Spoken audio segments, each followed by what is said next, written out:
And thank you for joining us for this primary night coverage. And we have an update in that big race tonight for the Congressional District 1. And let's take a look. Michelle Lujan Grisham, frontrunner all night at 41%. Eric Griego trailing at 36%. And Martin Chavez out pretty early at 23%. Now this split has stayed pretty steady throughout the night, 41-36, maybe 42-35, but just in that range. Griego has closed a little bit, but not enough. He's not making up a lot of ground here that he needs to make up. By our estimate, just stay with us on the math for a second here. She's now ahead by 1,674 votes. We think there's about 12,000 Democratic primary votes still to be counted.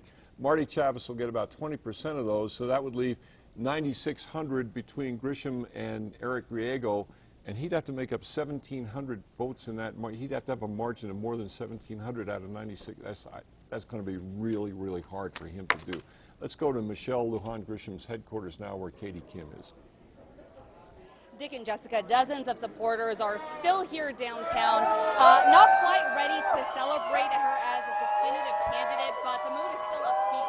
Michelle Lujan Grisham was here more than an hour ago saying she is cautiously optimistic, but again that this race is just too close to call.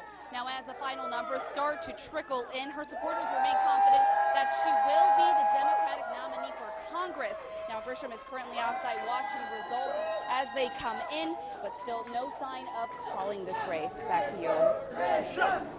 All right, thank you, Katie. And we've just got some updated numbers just right now from Bernalillo County. She is now up, Lujan Grisham up by 1,800 votes at 41%.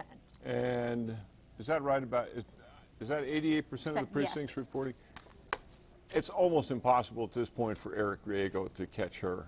Michelle Lujan Grisham, most likely, I'm going to hedge that a little bit, but most likely will be the Democratic nominee for Congress here in District 1. She will be battling it out with Janice Arnold-Jones on the Republican side in November. So it's not quite a done deal, but hey, it's getting pretty close.